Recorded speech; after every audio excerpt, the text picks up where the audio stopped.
Well, good morning, everybody. Welcome to the Chef's Table. We're talking about choosing a domain. One of the big things I often hear my clients and everyone talk about is like, what's the best domain for me to choose? What's the right one? Should I choose a different one? Especially when we talk about personal branding.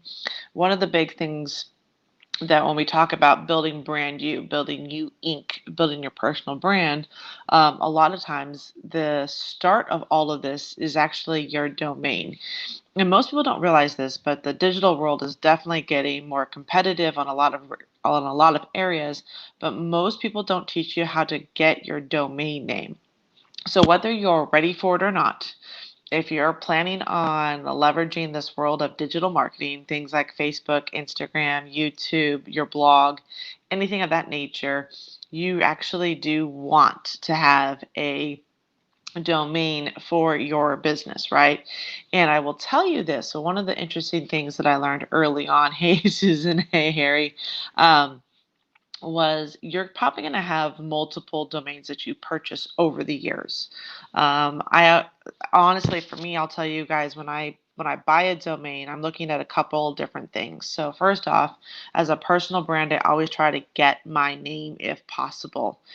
So I have purchased the domain like katrinavanathoosden.com. So I wanted to make sure that I had my personal brand. Even if I didn't use that name, I wanted to make sure nobody else could could leverage it or use it against me in the future, because there are people that will do that. So having a domain is really, really important, and knowing where to get your domain really is. You can kind of get it anywhere. My favorite, I will tell you, is I use a Namecheap. Namecheap for me has probably one of the best prices for domain names. And here's the thing: you can buy a domain name on any website ever, and you can always move or transfer a domain name. Like it's not stuck wherever it's at. So don't let anyone tell you that you have to buy your domain here because that needs hosting here. No, you can actually crisscross back and forth. It's not as complicated as everybody makes it out to be. I promise you, it's so much simpler than that. Um, but getting your domain is really, really important. So whether it be your name, and a lot of people have questions around this, like, well, I've got a common name and it's not available. Like, what do I do? So one of the things that I love to do is play around with this, right? So especially when you're looking at doing your personal brand, I've seen things like meet, uh, meet Karen, meet Katrina, meet whatever. Like I've seen people use meet at the beginning. I've seen people use the real, like the real Deb Morton, the real Harry, everything like they for personal branding they try to be as true as possible, or they use the other one you'll also see is like the and then the person's name. So there's a lot of different ways that you can kind of play around, but there are creative ways to get your name. Now, the most common one you're going to want to get is absolutely the .com. The .com is the most common. Most people just do that automatically.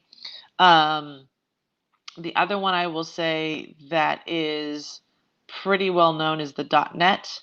The .org honestly is more organizations. I mean, unless you're a business or an owner, the .org isn't the most common one to use. And I will tell you this. Well, we can get caught up in the .com, the .net. I mean, there's .tribe, there's .business, there's .marketing, there's all sorts of dots now. In reality, I think they ran out of .com.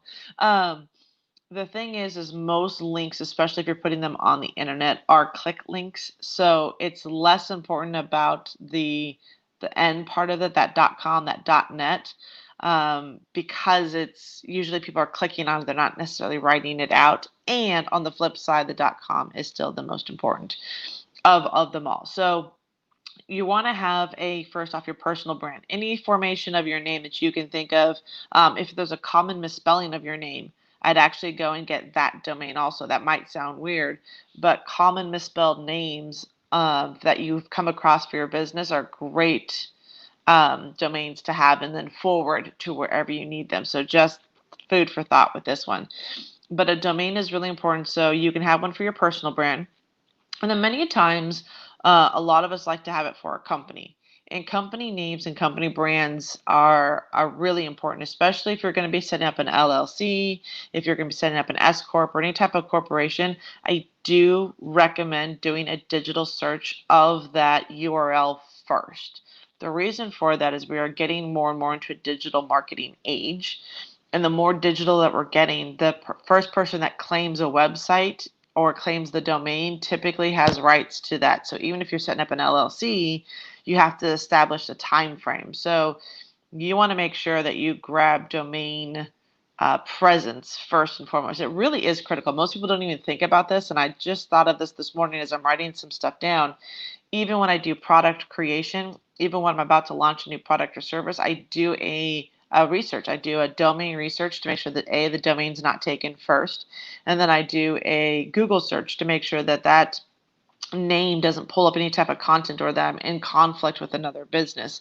And that's going to be like one of the big things behind this. So as you're building online, look for ways to capture URLs. Now, you might let some go down in the future, like you might have some that you buy now that you let them go, but they're really inexpensive. A domain is a couple of dollars. It's not like it's going to break the bank to purchase a domain and hold on to it for the year, and you never know where it's going to go, honestly. So really, really important is, yeah, right. So it's the .com. Those are all the top levels. The .net. Those are your top level domains, and then you have your subdomains and everything else. So thank you for the language behind that, Harry. I knew I was missing that somewhere in there.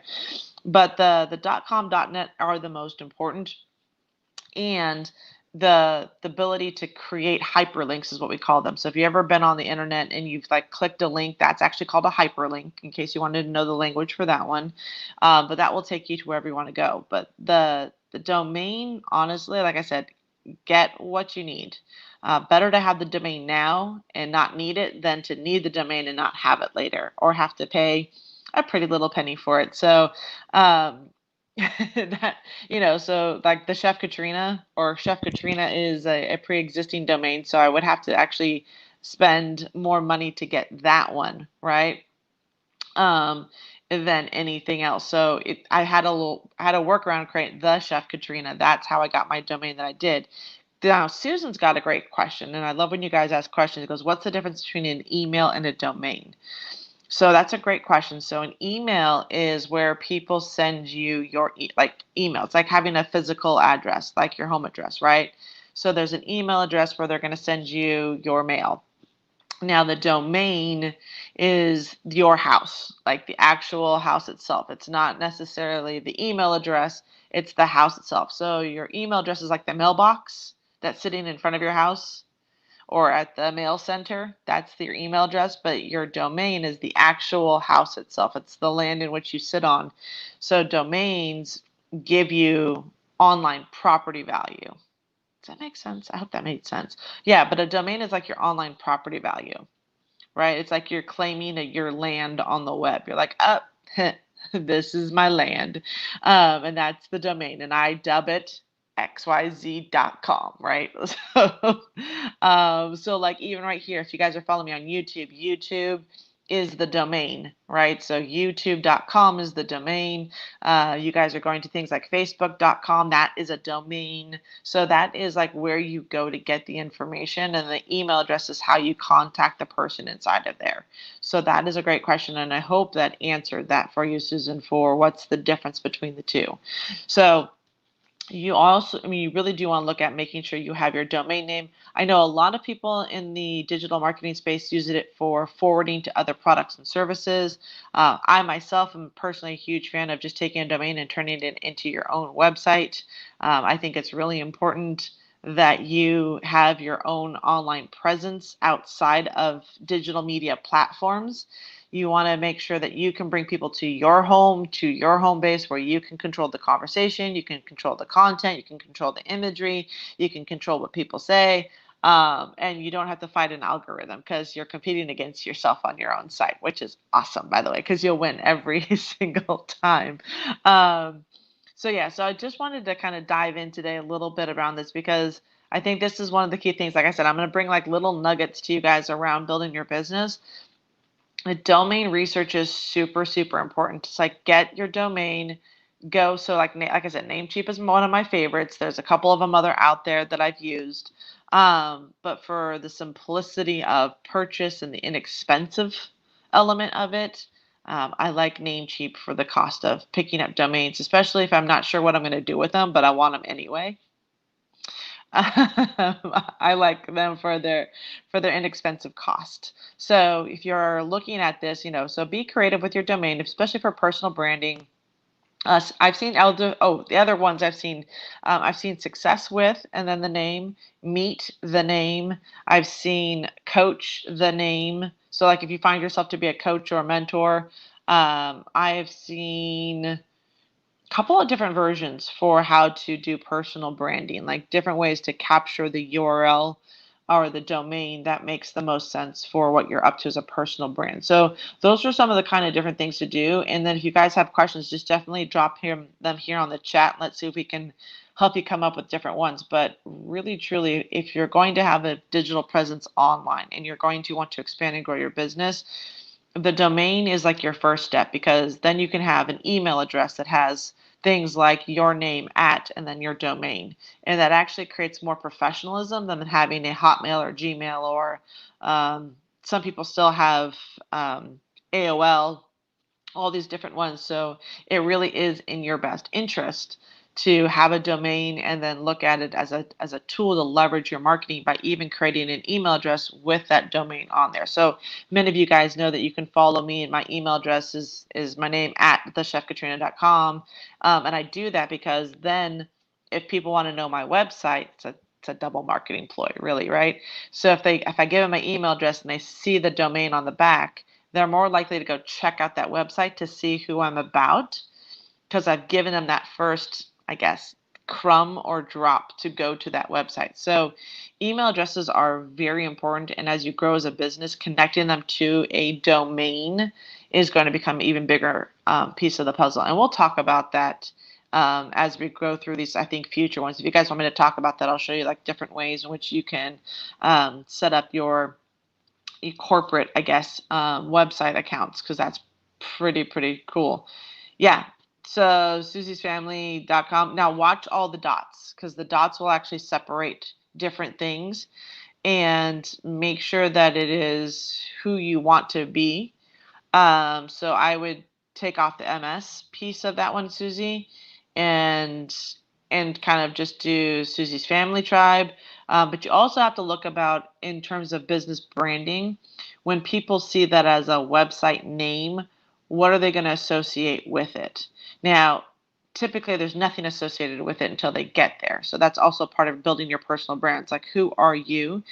And I would say one thing about this is that you don't want to have your whole, well, I've seen people do it. You can have your whole family on a website. There's no right or wrong way to do this. I'm thinking out loud.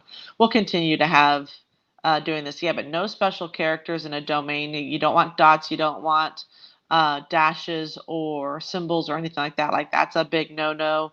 You want to make sure that it's the straight name, and just be careful when you put the whole thing out without, punctuation or anything like that too, that it doesn't spell a different type of word. You'll see what I mean if you ever try that. So you want to make sure it's easy to say, easy to spell, and that when people type it, they're not trying to figure out what's the best spelling. I know people do like for sale by us, and they'll do the number 4, they'll do sale, they'll do like buy, like they'll try to shorten things to make it easier to do.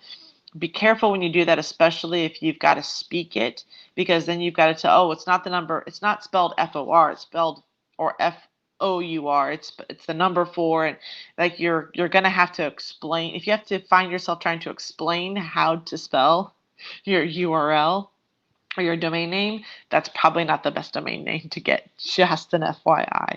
All right, so those are kind of my tips and tricks around picking up a domain. Keep it simple. There are no special characters. There's no apostrophes. There's none of that. It's going to be a straight name, a dot, and whatever. Check your spelling and make sure that it doesn't spell words you don't want them to spell, and that it's easy to speak. It's easy to tell somebody. They can figure out how to spell it and get to you. But that's going to be the big piece of the puzzle. With that, everybody, I hope you're having an amazing day. I hope this training was valuable to you today and that you got some value out of how to do domains. And, Harry, you're killing it. So keep doing what you're going to do. Loving your growth, loving your business, loving that you're taking this all on, and just keep growing. All right. And for those of you that are watching or catching the first time, #replay. Love to hear from you and keep asking your questions. The more educated you get around domains and how to use them, the better and faster you're going to grow your business, because you start to see how it really does connect everything you do digitally online. So with that, everybody, I hope you're having a fantastic day, and we'll see you tomorrow at the chef's table. With that, bye, everyone.